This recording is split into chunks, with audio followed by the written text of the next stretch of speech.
Avant le déjeuner, on ouvre la séquence démocratie, puisque un consortium et différents acteurs de la recherche et d'entreprise ont travaillé sur des sujets qui nous intéressent, à savoir, ils ont mené une consultation sur l'IA générative et je crois qu'ils ont reversé des résultats et des types de questions sur la plateforme Comparia. Lucien en parlait ce matin.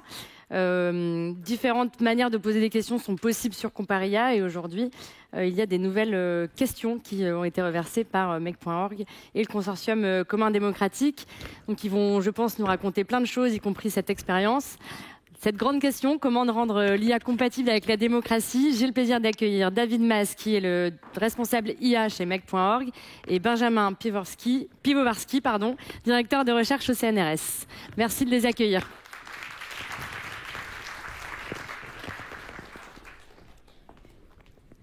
Il faut que les micros soient allumés. Oui, c'est bon. Bonjour. Merci d'être présents si nombreux. On a une super introduction grâce à Anastasia qui vous a parlé de l'importance d'avoir des données pour aligner les modèles. Et nous, on va s'intéresser à un sujet particulier, c'est l'alignement des modèles pour la démocratie.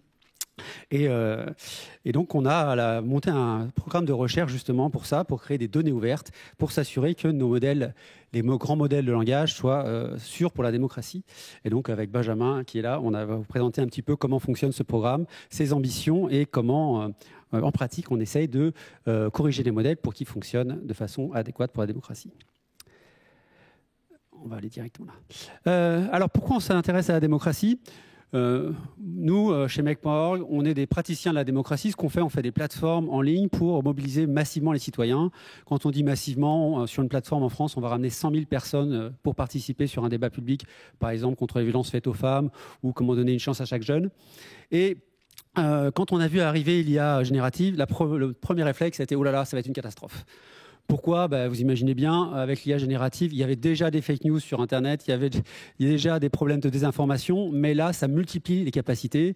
On peut faire des fake news, on peut générer des deepfakes, on peut avoir un candidat qui se met à raconter des choses on fait sortir de sa bouche des choses qu'il n'a pas prononcées et que ça peut avoir un impact sur les élections. Et on peut même aller très très loin. Vous vous rappelez du scandale Cambridge Analytica. Imaginez-vous qu'en plus d'avoir des messages très personnalisés, ces messages très personnalisés sont apportés par Donald Trump en personne, ou alors vous avez un message très irritant qui vient de la bouche de Kamala Harris, par exemple. Eh bien ça, c'est des risques, et c'est des risques qui sont vraiment là. Le coût des deepfakes qui influencent les élections, ça s'est passé en Slovaquie. Dans les 2 jours avant le vote, il y a eu un deepfake, il y a eu un audio. On a entendu une interview radio d'un des candidats qui disait « Oh, je vais mettre des taxes sur la bière ». Et ce n'est pas forcément un message politique très bien reçu partout, pas seulement en Slovaquie. Alors, on ne sait pas si ça a eu un impact, mais quand même, le fait que ça arrive dans la période de réserve, normalement, il n'y avait pas de communication politique. Ça a été très largement diffusé par les réseaux qui n'ont pas très bien fait leur travail de modération. Et ce candidat a perdu, d'ailleurs. C'est peut-être pas grâce à ça, mais ça a certainement contribué. Et dernièrement, vous avez vu qu'en Roumanie, on a carrément annulé une élection à cause des interventions sur les réseaux sociaux, sur TikTok. Donc, ces menaces, elles existent. Et on a fait un programme, on a fait des recommandations, notamment à la Commission européenne pour protéger l'élection. Ça s'appelle le Democratic Shield et ça a été repris par Ursula von der Leyen en grande partie. Mais on a eu une deuxième réaction qui a été, ça aussi, une formidable opportunité. Vous utilisez certainement tous déjà les IA génératives. Et en fait, les IA génératives, ça donne des super pouvoirs aux gens. Et nous, on s'est dit, est-ce qu'on peut donner des super pouvoirs aux citoyens? Et quels sont ces super pouvoirs qu'on espère leur donner pour qu'ils puissent participer plus activement à la vie publique? Le premier, c'est la capacité d'accéder à l'information complexe. À peu près tous les sujets qu'on va traiter sur nos plateformes ou dans les débats publics sont compliqués. Le changement climatique, c'est compliqué. L'IA, c'est compliqué. L'éducation, on a des débats en ce moment sur l'éducation sexuelle à l'école, c'est compliqué. Et il y a énormément d'informations disponibles sur Internet. Il y a aussi beaucoup de gens qui s'expriment, mais ça en fait tellement que c'est quasiment inaccessible. Vous avez des très longs rapports très intéressants d'experts, vous avez des heures et des heures de vidéos. Personne ne lit ces rapports, personne ne regarde les vidéos. Aujourd'hui, avec l'IA, on peut mettre ça dans une IA, faire un RAG, comme l'a dit Anastasia. Donc, on peut faire un moteur de recherche intelligent avec l'IA. Et donc, vous pouvez poser des questions sur une base documentaire bien maîtrisée et avoir des réponses très, très pertinentes et synthétisées grâce à l'IA. Et ces réponses, elles arrivent à votre rythme. C'est vous qui posez les questions. L'IA peut expliquer, elle peut s'adapter à votre niveau d'expertise pour que vous donniez l'information. Ça permet d'avoir des citoyens beaucoup mieux informés. Une fois que les gens sont bien informés, qu'est-ce qu'on a envie de faire? On a envie qu'ils participent, qu'ils s'expriment. Mais tout le monde ne s'exprime pas aussi bien. Il y a des gens qui rédigent plus ou moins bien. Les gens ont plus ou moins de facilité à exprimer clairement leurs idées. Et là, on peut s'imaginer que les IA servent de coach pour aider les gens à rédiger. Donc ça, c'est aussi quelque chose qui permet de baisser les barrières à la participation. On y croit beaucoup. Enfin, on aimerait bien avoir que les gens se parlent plus. Aujourd'hui, vous avez vu, on a un pays qui est un peu divisé. C'est un peu partout pareil dans le monde. Il y a de la polarisation. Donc, il y a quelque chose qui marche très très bien pour faire se parler les gens, ça s'appelle la délibération. Mais souvent, si on veut que les citoyens parlent ensemble et que les gens parlent ensemble et que ça se passe bien, il faut un facilitateur humain. Mais maintenant, on a des IA conversationnelles. Et si on pouvait utiliser des IA pour faciliter le fait que les gens parlent entre eux et s'assurer que les discussions soient civiles et constructives. Et donc ça, c'est un troisième usage. Et puis enfin, la traduction. Là, on parle beaucoup de français, mais on est en Europe. Nous, on est une entreprise européenne. On travaille sur des débats au niveau européen, par exemple avant les élections européennes. Et donc là, grâce à l'IA, maintenant, on peut traduire à peu près tout. Donc il y a quelque chose qui peut arriver qui n'existait pas avant, c'est on peut avoir des débats au niveau européen et vous pouvez parler avec un Croate, un Roumain, un Polonais. Et il va parler dans sa langue, vous allez parler en français, et puis l'IA va traduire automatiquement ce qu'il dit. Et d'un coup, vous avez une scène politique internationale qui existe. Et dans des ensembles comme l'Europe, c'est très important. Tout ça, c'est des usages qui sont vraiment très nouveaux, qu'on ne pouvait pas faire avant l'IA générative et qui nous donnent, nous, beaucoup d'espoir sur le fait qu'on va pouvoir faire une vie politique et citoyenne plus riche. Quel est le problème? C'est génial tout ça, mais est-ce qu'on n'est pas en train de jouer aux apprentis sorciers? Parce que là, on va mettre des IA, et ces IA, elles ne sont pas forcément parfaites. Et donc, est-ce que si on commence à déléguer à l'IA des tâches importantes comme résumer un débat citoyen, expliquer une situation, traduire ce qu'a dit un citoyen dans une autre langue, est-ce qu'on est sûr que ces IA vont bien faire le travail? Est-ce qu'on est sûr qu'elles ne vont pas introduire des biais? Et on sait que les IA ont des biais. Alors, il y a des biais bien connus de démocratie, de biais de genre. Quand vous demandez des photos d'un expert de l'IA, vous avez plus de chances d'avoir un jeune homme blanc qu'une jeune femme indienne. Et donc, ça, ils sont bien balisés, mais il y a aussi des nouveaux biais qui arrivent avec nos usages démocratiques. Par exemple, il y a le biais d'opinion. Est-ce que les IA sont neutres politiquement ou pas? On a fait le test aux États-Unis, on s'est rendu compte qu'elles étaient plutôt au centre-gauche. Pourquoi? Parce que la Californie est plutôt démocrate et que comme on a mis beaucoup de barrières, ce fameux alignement pour s'assurer qu'elles ne soient pas toxiques et qu'elles soient politiquement correctes, les IA font qu'elles tendent plutôt à être un peu centre-gauche et très bien pensantes. Mais ça pourrait être totalement différent. Imaginez-vous qu'on demande à une IA entraînée par un pays autocratique de résumer un débat sur Taïwan. Voilà, on prend DeepSeek et ça résume un débat sur Taïwan. Est-ce qu'on peut faire confiance à DeepSeek pour résumer un débat citoyen sur l'avenir de Taïwan? Peut-être qu'il faut se méfier. Ça peut être la même chose si vous utilisez l'IA d'un milliardaire investi en politique et qui a décidé d'avoir un agenda politique. Donc si vous utilisez Grok pour résumer des débats, pareil, est-ce qu'il ne va pas favoriser certaines idées plutôt que d'autres? Donc il y a vraiment une inquiétude sur est-ce que ces IA, quand on les utilise pour la démocratie, est-ce qu'elles ne posent pas problème? Puis j'ai parlé de l'aide à la contribution. Si vous aidez un citoyen à rédiger sa contribution, est-ce que l'IA ne va pas le pousser dans un sens ou dans un autre? Donc tout ça, c'est vraiment des problèmes importants. On n'a pas de réponse encore, c'est très peu étudié. Et donc nous, ce qu'on propose dans ce consortium, puisque nous, chez Make.org, on va mettre ces IA sur ces plateformes, on va générer de la donnée. Cette donnée, on va la rendre open source. Anastasia disait, on manque de données open source, on va les rendre open source. Et on travaille avec des chercheurs, donc Benjamin ici qui est au CNRS, d'autres chercheurs qui sont des experts en IA, qui vont essayer de voir s'il y a vraiment des biais et comment on peut les mesurer, les évoluer et les corriger. Et on travaille aussi avec des gens de sciences politiques à Sciences Po, des gens du Media Lab et du CEVIPOF, pour aussi avoir une réflexion théorique sur comment une IA devrait bien se comporter dans un cadre démocratique. Ça veut dire quoi une IA qui se comporte bien, qui respecte la démocratie, qui est sûre pour la démocratie, d'un point de vue théorique, d'un point de vue la théorie politique de la démocratie. J'ai un peu commencé à le dire, mais donc c'est des problèmes compliqués. Nous, chez Make.org, on n'est pas des experts, donc on allait chercher des gens bien meilleurs que nous. Donc voilà, les chercheurs du CNRS pour l'IA, dont Benjamin ici, François Yvon et Gaël Lejeune, qui sont les experts de la traduction et puis de l'interaction des IA et des citoyens. Et puis les gens Bernard Hébert et Jean-Philippe Cointet à Sciences Po. On ne s'est pas arrêté là, on s'est dit la démocratie c'est pas que français, c'est pas que européen, c'est mondial. Donc on s'est dit entourons-nous de gens qui au niveau international sont reconnus sur les sujets de la démocratie, de l'IA éthique et qui vont aussi nous permettre d'échapper, puisqu'on parle de culture ici, à un espèce de prisme culturel qui serait de voir la démocratie que par le prisme européen ou français. Donc vous voyez dans notre comité de supervision scientifique, on a des gens comme Hélène Landmore, Yoshai Benkler qui sont aux États-Unis et qui peuvent apporter un point de vue américain. On a Raja Chatila, qui est un expert de l'IA éthique. On a Audrey Tang, qui est l'ancienne première ministre du numérique à Taïwan et qui a beaucoup travaillé sur la démocratie participative. Voilà, et on a aussi Joseph Flunch, qui est allemand. On a des gens, Martial Foucault, qui est au CEIPOF, Karine Persey, qui est à l'OCDE. Donc on a un panel d'experts qui apportent des expertises en démocratie participative, en sciences politiques et en éthique et IA, de façon à s'assurer que les résultats qu'on va donner, la façon dont on va traiter le problème, peut se généraliser ailleurs qu'en France, ailleurs qu'en Europe, et vraiment au meilleur niveau scientifique. Et puis, on a aussi des partenaires techniques pour faire ça.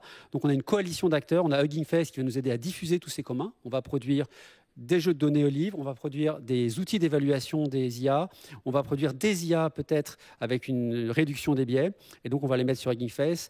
On a des gens, Genseed, il nous amène la puissance de calcul, Mozilla qui va nous aider à développer les IA, Aspen Digital, Project Liberty et le AI and Society Institute qui nous aident sur la partie prise en compte des dimensions internationales du sujet, et BPI France qui finance ce projet et qu'on remercie puisque grâce à eux, on va pouvoir avoir une belle initiative qui est au niveau mondial une des initiatives les plus visibles sur l'IA et la démocratie. En ce moment à Paris, vous le savez parce qu'actuellement il y a le sommet de l'IA et vraiment on a énormément de gens qui viennent nous voir du monde entier pour collaborer avec nous sur ce projet-là. Donc c'est vraiment un projet qui rend la France leader au niveau international.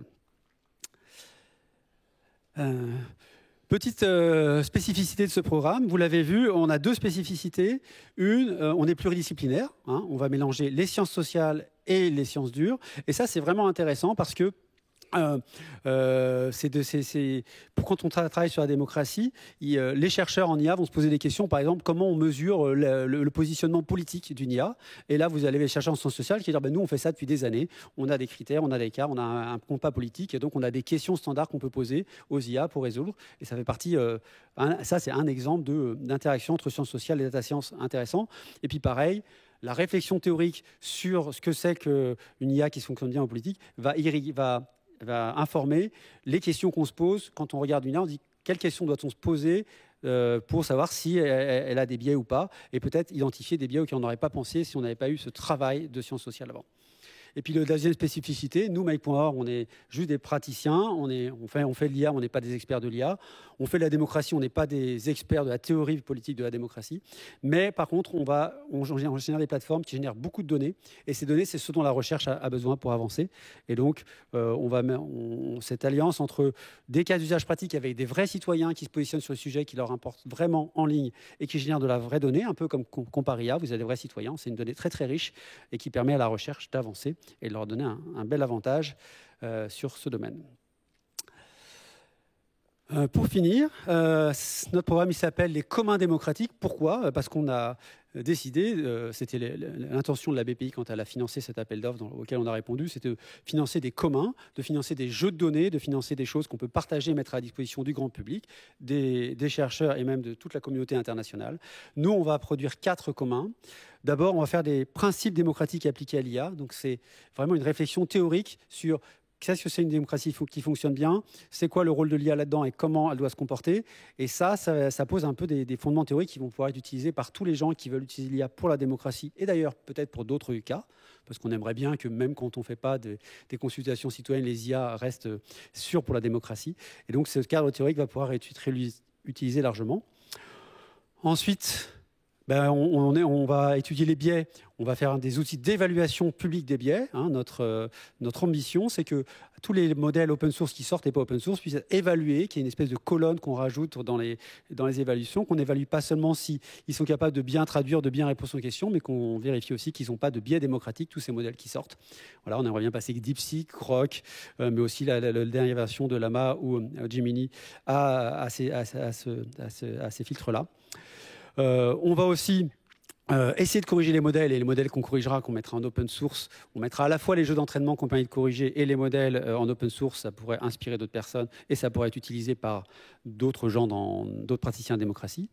Et puis les plateformes qu'on va développer avec l'IA, elles seront aussi en open source, ce qui permettra de diffuser largement ces outils qu'on espère très utiles pour la démocratie. Voilà pour un peu les grandes ambitions du programme qu'on a mis là. Et maintenant, je vais passer la parole à Benjamin qui va vous expliquer en pratique comment les chercheurs ils se saisissent de nos données pour corriger les biais. Merci David. Bonjour à tout le monde.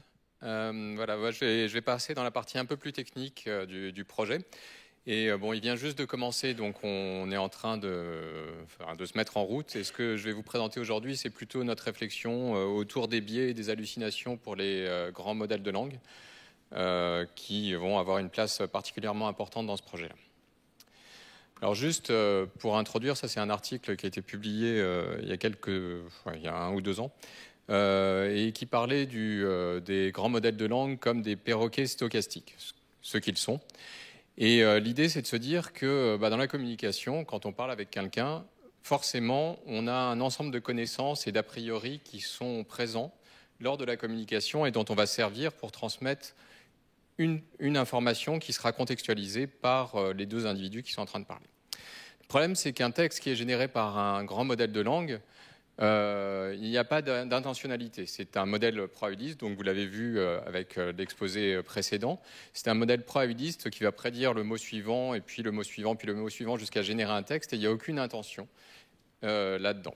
Mais le problème, c'est qu'en tant qu'être humain, même si on sait que ça vient d'une machine, on va avoir beaucoup de mal à se persuader que ce texte peut être complètement biaisé par tout un ensemble d'informations qui viennent de sa modalité d'entraînement.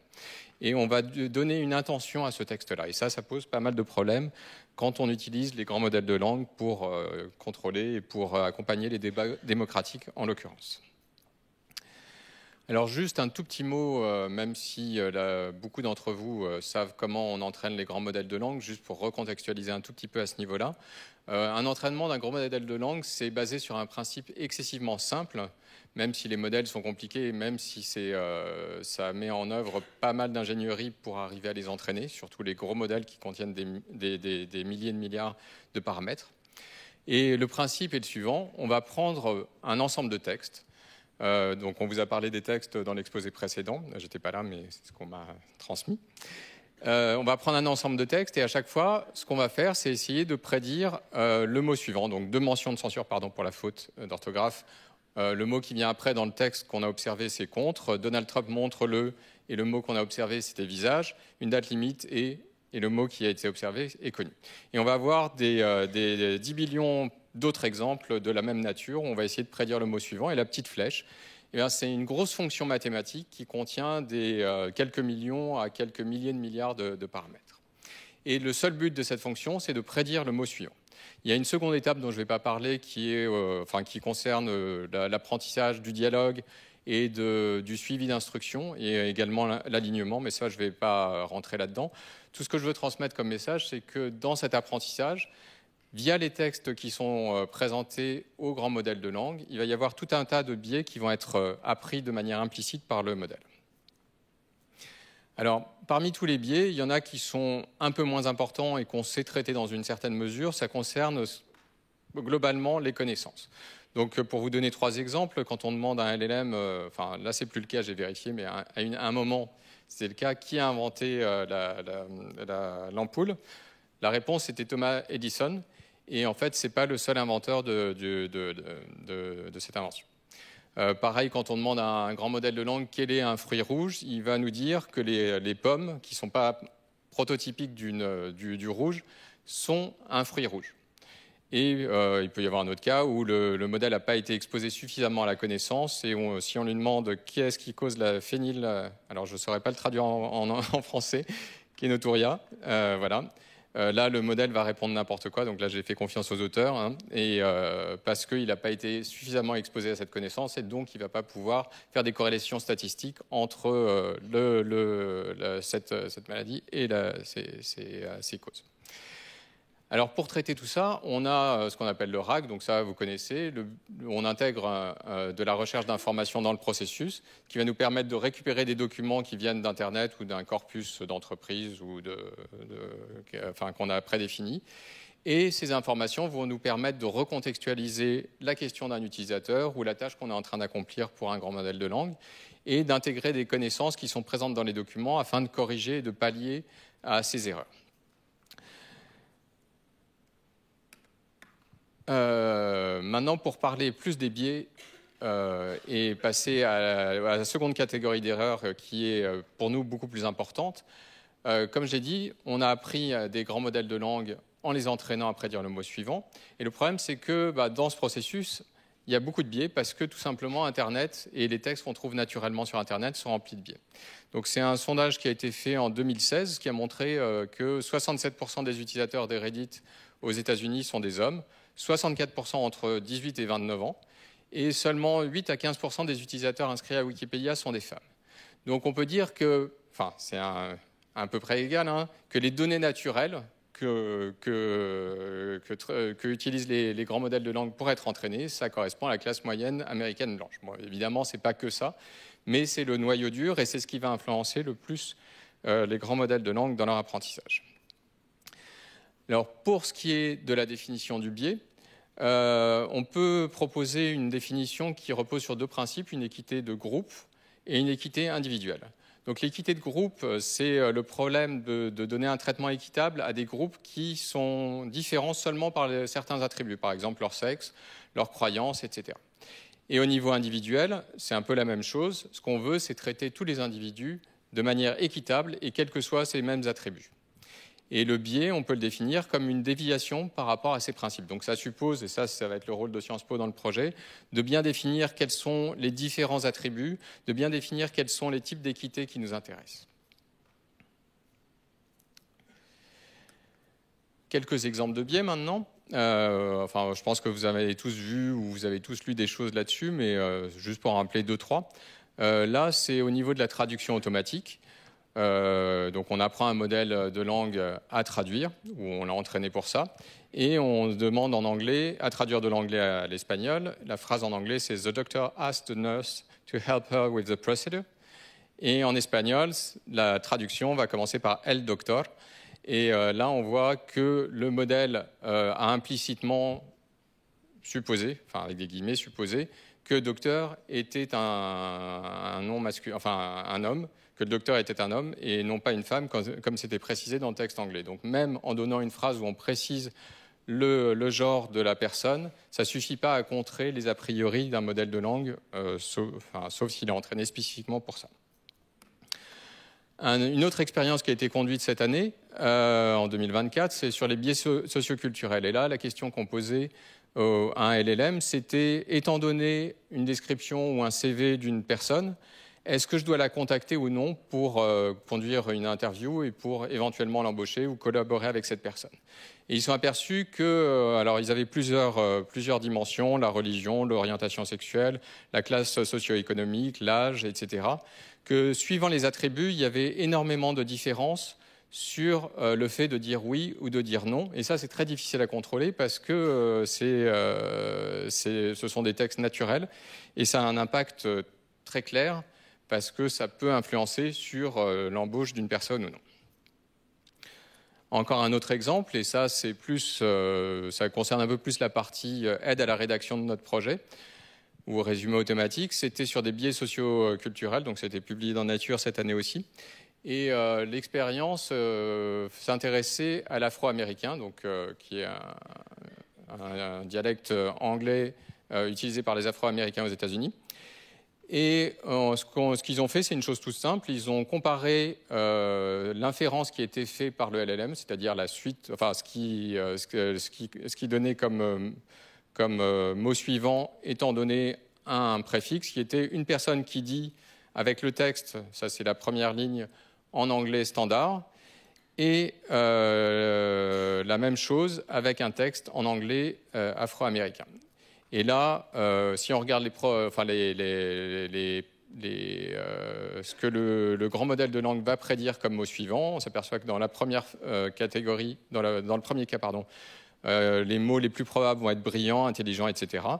Alors que dans le cas afro-américain, ça va être plutôt paresseux ou stupide, alors que le texte, enfin la sémantique du texte qui a été présenté est exactement les mêmes. Et ça, c'est très, dans le cas de notre projet, c'est quelque chose qui est assez qu'on doit prendre en compte, parce que ça veut dire que suivant le niveau de langue, par exemple, on ne va pas résumer les informations de la même façon, on ne va pas guider l'utilisateur de la même façon alors que la sémantique qui est exprimée est exactement la même.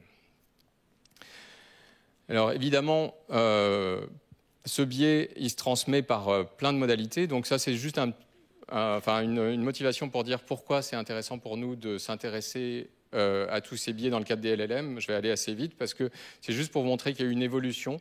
On est parti des années 95-2005 où le problème des biais était plutôt au niveau des moteurs de recherche comme Google, où suivant les documents qui étaient renvoyés, cela pouvait influencer les utilisateurs de telle ou telle façon.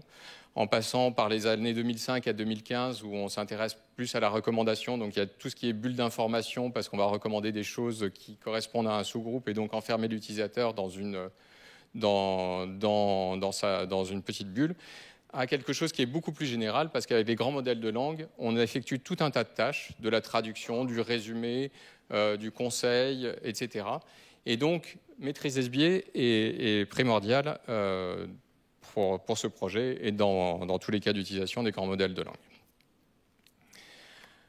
Pour finir, je vais juste vous présenter très rapidement comment on maîtrise ces biais à l'heure actuelle. Alors, en fait, pour résumer, l'idée qu'il y a derrière, c'est vraiment d'essayer de détecter ce biais d'une façon ou d'une autre pour pouvoir le corriger. Dans les trois modalités, que ce soit le pré-traitement, modifier l'entraînement ou le post-traitement, c'est un peu la même chose. Donc, pour vous donner un exemple, dans le pré-traitement, ce qu'on va faire, c'est essayer de modifier des textes utilisés pour entraîner le modèle de façon à rééquilibrer un certain biais.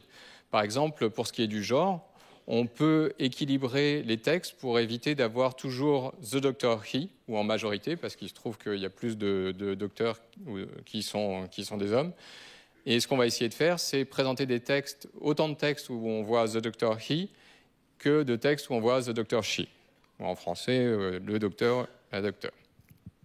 Où on peut manipuler les textes. Donc c'est un peu plus compliqué parce que ça suppose de pouvoir les manipuler sans changer leur sémantique et sans dénaturer les textes. Donc un type de manipulation, ça va être par exemple de passer de the doctor he et de remplacer le pronom pour avoir un the doctor she et garder le texte tel quel, donc afin de s'assurer d'une certaine neutralité au niveau du genre. On peut aussi s'intéresser à l'entraînement. Donc quand on voit the doctor, ce qu'on va demander au modèle, c'est de prédire aussi bien she que he, pour éviter tout biais lors de son utilisation. Ou alors, on peut se poser la question, est-ce qu'il y a des signes dans la représentation interne du modèle qui permettent de savoir si docteur est masculin ou féminin en essayant de faire en sorte qu'on n'arrive pas à distinguer l'un de l'autre, c'est-à-dire qu'il n'y a pas il y a un minimum d'informations de genre contenues dans les représentations internes des grands modèles de langue. Et enfin, on peut utiliser du post-traitement. Donc ça veut dire qu'on va se brancher à la sortie d'un grand modèle de langue pour essayer de corriger sa sortie, pour éviter d'intégrer des biais. Donc dans tous les cas, pour le corriger, il va falloir le détecter. Donc le plus simple, c'est ce que je vous ai présenté. Par exemple, on prend docteur, on prend une liste de professions comme docteur, et on prend une liste de pronoms comme her, his, he, etc. Et on essaye de modifier le pré-traitement, par exemple, ou on peut faire des choses un peu plus complexes. Donc ça, c'est ce que je vous présente sur le transparent suivant. C'est un article qui s'est intéressé au résumé de documents qui présentait un biais d'opinion, parce qu'il venait de journaux différents, afin de produire un résumé le plus neutre possible. Et l'hypothèse qu'ils ont fait dans ce travail-là, par exemple, c'est de se dire que s'il y a un sentiment qui était exprimé dans un texte, alors c'est corrélé avec un parti pris ou un biais d'opinion. Et donc le but du jeu, c'est d'essayer de produire des textes ou d'apprendre un modèle qui produise des textes où il y ait le moins de sentiments tels que détectés par un autre système qui a été entraîné spécifiquement pour ça. Et on peut apprendre de cette façon à générer des textes neutres. Juste pour conclure, donc, cette procédure d'entraînement des grands modèles de langue que je vous ai présenté au début a un impact sur tous les biais dont a parlé David au début, informationnel, démographique, d'opinion ou de pluralisme. Certains biais, comme je vous l'ai présenté, peuvent être maîtrisés, mais en fait, il y a beaucoup de biais qui sont problématiques et qu'on ne voit pas forcément comme pour l'afro-américain, par exemple. Deux exemples que j'ai pris dans des articles, c'est les grands modèles de langue et le diagnostic médical, où ils sont aperçus que suivant des attributs qui pouvaient être liés au sexe, à la catégorie socio-professionnelle, etc., ça avait une influence sur le diagnostic, alors que le texte, à partir du texte, on ne pouvait pas du tout en déduire ça. On peut par exemple avoir des choses comme l'écriture de lettres de motivation ou d'histoires entre deux amis, un petit et un grand, où on va, étant donné le contexte, un grand modèle de langue va être mis dans une situation où il va reproduire des biais sociétaux. Et ça, c'est des biais qui sont très compliqués à maîtriser parce qu'ils sont très compliqués à détecter de manière très générique. On ne va pas pouvoir s'assurer de tous les couvrir facilement. Voilà, j'en ai fini avec mon exposé. Donc David et moi sommes prêts pour répondre à toutes vos questions. Merci beaucoup. Merci beaucoup. On voit bien que des coalitions entre la recherche et d'autres acteurs sont vraiment fructueuses et on a hâte de voir les résultats de l'ensemble de vos travaux. Je vous recommande sur les questions d'utilisation de l'IA dans la recherche un super podcast de Xavier Delaporte sur qu'est-ce qu'un chercheur augmenté. C'est assez intéressant. On a de la place pour les questions, si vous le souhaitez. Il y a des micros qui vont circuler. N'hésitez pas à lever la main, vous présenter. J'ai quelqu'un juste devant, ici, et ensuite derrière.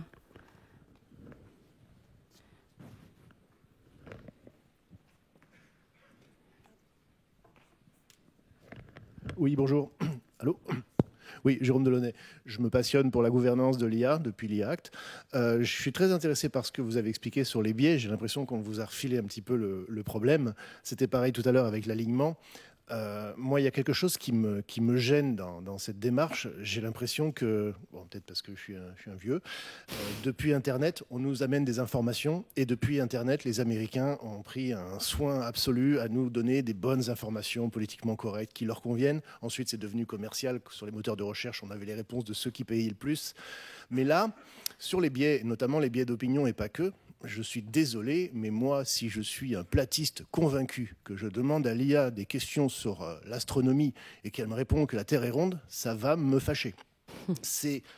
On va considérer que c'est un biais, on va considérer que c'est de l'alignement, mais finalement, j'ai le droit d'avoir ma conviction. Il faudrait que l'IA me réponde selon mes convictions pour éviter la plupart des biais dont on parle. C'est pour ça que je disais qu'on vous a refilé un peu le problème. Vous, les scientifiques, trouvez-nous une solution pour que l'IA donne que des réponses satisfaisantes. Mais satisfaisantes pour qui ? En fonction de quelle perception, de quelle conviction. Comment on peut aujourd'hui décider que, effectivement, pour la comment vous dites, pas la démographie, mais pour la nation, on va interdire certains propos et en autoriser d'autres. On voit bien que même politiquement, ils ne sont pas d'accord. On a différents avis et on ne peut pas échanger avec quelqu'un. Quand on échange avec un étranger, par exemple, on s'aperçoit qu'il y a des perceptions complètement différentes. On est des humains, donc on sait que ce n'est pas un biais de l'IA, mais j'échangerai par Internet avec, par exemple, des gens de Côte d'Ivoire, comme j'ai échangé il n'y a pas longtemps en direct. On n'a pas les mêmes perceptions de certains événements. On ne peut pas espérer qu'une IA va nous donner la réponse qui va nous convenir à nous et à ceux qui l'ont programmée. On n'est déjà pas sur les mêmes concepts. Comment vous, chercheurs, vous imaginez de gérer ça ? Est-ce que vous avez peut-être l'idée de mettre de côté certains biais, les biais d'opinion, peut-être des biais démographiques et d'autres, qui sont finalement des perceptions personnelles, des convictions sur lesquelles on ne peut pas donner une réponse tranchée de manière aussi simple, à mon avis. Merci. Comment gérer notre rapport à la vérité et à l'opinion ?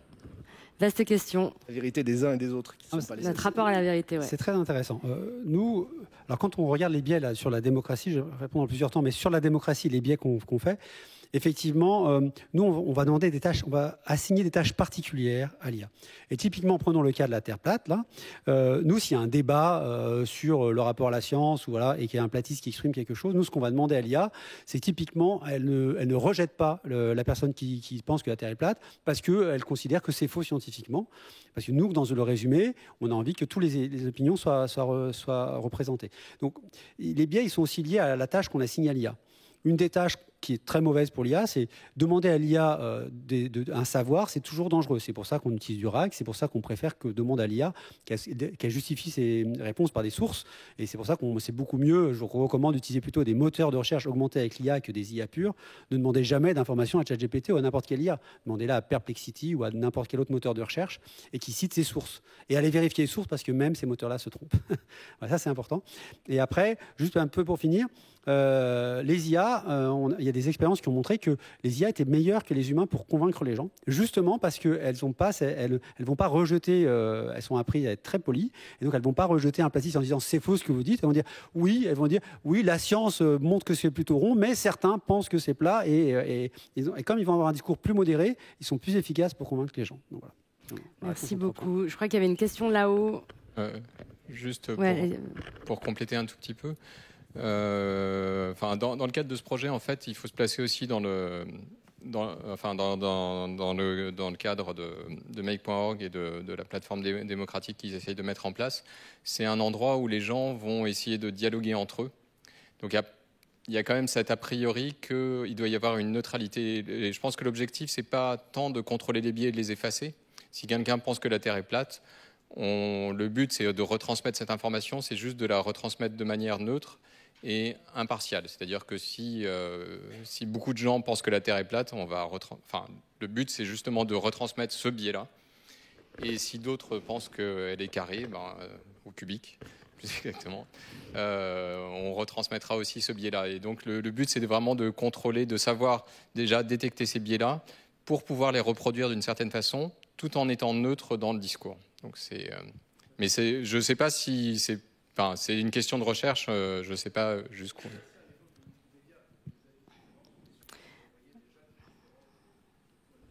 Voilà, c'est la pluralité de notre rapport à l'information qui s'exprime aussi dans le cyberespace, et je pense que c'est une question qui est plutôt anthropologique aujourd'hui et qu'on ne résoudra peut-être pas d'ici quelques années.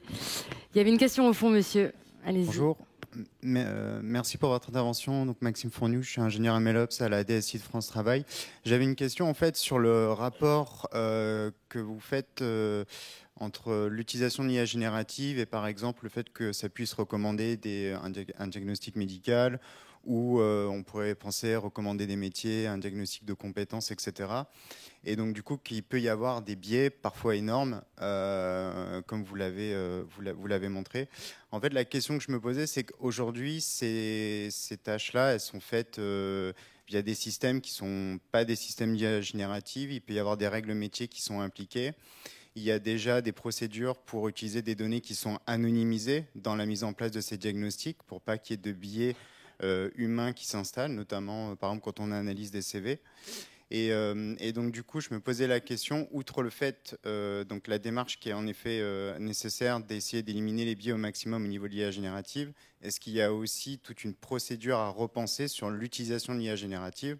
C'est-à-dire que si on lui demande par exemple de nous faire la recommandation d'un diagnostic médical, il faut peut-être qu'elle ait en entrée uniquement certaines informations et que par exemple on ne lui donne pas d'informations sur par exemple le nom et le prénom de la personne ou d'autres informations personnelles qui pourraient générer des biais, comme vous disiez, des biais implicites sociétaux qui peuvent être et qu'on pourra peut-être jamais supprimer des modèles de fondation. Oui, très bonne question. En fait, après j'ai pris des raccourcis en parlant des grands modèles de langue et dans le processus de décision, mais il faut savoir que c'est quelque chose qui est beaucoup plus général que ça, c'est relatif à l'apprentissage en général. Donc que ça soit des modèles génératifs ou des modèles qui juste prédisent, par exemple, établissent un diagnostic, ça ne change fondamentalement pas la chose. Le problème est plus dans le biais qui est contenu dans les données qu'on donne au modèle pour l'entraînement. Donc si on lui donne tout un tas de rapports médicaux avec une information sur le diagnostic et qu'il se trouve que dans ces données-là, il y a un rapport, par exemple, entre la profession et la maladie, ce qui arrive, et du coup sur la catégorie socio-professionnelle, ça va être reproduit qu'il s'agisse d'un gros modèle de langue ou qu'un modèle de classification plus classique tel qu'on en fait depuis des années. Donc ça, voilà. Ça, c'est pour répondre à une partie de la question. L'autre, c'est sur le point de vue un peu plus technique, sur comment on fait. il ne suffit pas en fait de supprimer les attributs d'un jeu de données pour les supprimer totalement. C'est un peu ce que j'ai essayé de dire avec les exemples quand on essaye de rééquilibrer un jeu de données en mettant The Dr. Her un peu plus souvent pour rééquilibrer au niveau des genres. Ça va marcher dans une certaine mesure, mais ça ne marche pas complètement. Tout simplement parce que en fait, il y a beaucoup de corrélations entre les attributs. Si on enlève le sexe d'une personne ou son milieu socio-culturel, on peut retrouver ça par l'adresse, par exemple, ou par d'autres attributs qui ne sont pas directement liés, mais qui sont indirectement liés à l'attribut qu'on essaye de cacher. Et tout ça, c'est un champ de recherche autour de l'équité, en fait, la fairness. Et comment on fait pour apprendre des modèles qui soient robustes et qui essayent de ne pas prendre en compte des attributs qu'on veut ignorer dans le processus de décision, mais c'est un problème très complexe. Merci. Merci beaucoup. Je vais me permettre de biaiser la pièce et prendre une question d'une femme. Voilà, madame là-bas, au milieu. Ouais. Bonjour, je m'appelle Alicia Trouvé, je travaille au Centre national du cinéma. Je gère la base de données centrale qui recense toutes les personnes, donc ça m'intéresse beaucoup parce qu'on a plein de données personnelles aussi.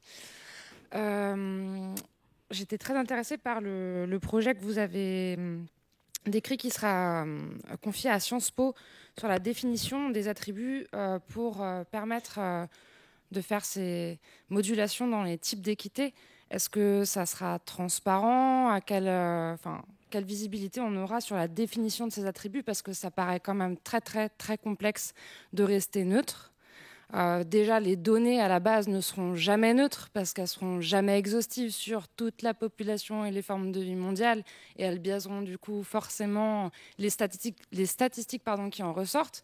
Et en plus, si derrière on repasse sur ces statistiques parce qu'on veut corriger les représentations qu'elles révèlent, enfin je sais pas, on est du coup, c'est vrai que c'est un peu un débat lourd, mais sur en tout cas ce projet spécifique qui va être confié à Sciences Po, je me demandais voilà en termes de suivi de projet, quel accès on aura à ces réflexions et aux modalités de prise de décision pour trancher ces catégories qui seront forcément définies par un nombre d'individus limité pour définir tous les autres. Voilà. Jusqu'où va-t-on dans la correction des biais? C'est une très très bonne question. Alors, le premier travail de Sciences Po n'est pas de faire des listes de catégories et puis même de l'équilibre qu'on doit donner entre ces catégories. C'est déjà un travail très théorique de se dire quels sont les attributs auxquels on doit faire attention dans chaque contexte. C'est-à-dire quand on fait un résumé, à quoi on doit faire attention, quand on fait de la traduction, à quoi on doit faire attention.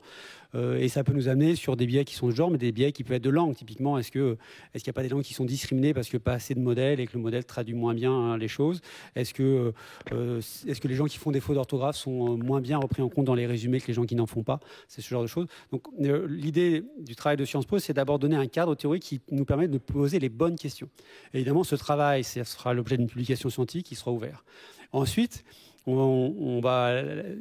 pense que votre point est plus sur comment on va répondre à ces questions, c'est-à-dire qu'est-ce qu'on va mettre en œuvre. Là, pour l'instant, effectivement, nous, ce qu'on essaie de faire, c'est un travail collégial, scientifique, donc on n'est peut-être pas très nombreux, mais on essaie d'avoir une diversité. On a aussi le comité scientifique qui essaie de nous donner une vision un peu plus internationale, plus large. On accueille avec... on est très ouvert à toute personne qui veut venir participer au travail pour être sûr qu'on ne rate rien. Donc l'idée, c'est quand même de faire quelque chose d'ouvert. Et c'est un programme de recherche de 2 ans. Il n'a pas vocation à donner une réponse définitive à toutes ces questions-là. On pense que c'est un sujet qui est sous-traité, qu'il faut commencer à poser les bases de réflexion, poser la méthodologie pour s'y attaquer. Et on espère bien que ça continuera dans le temps et surtout que ça évoluera avec les évolutions des prochains modèles de langue. Donc la réponse, c'est on va essayer de tout mettre sur la place publique. Et si vous venez nous aider, si vous voulez venir nous aider à bien définir ces biais pour les évaluer, vous êtes les bienvenus.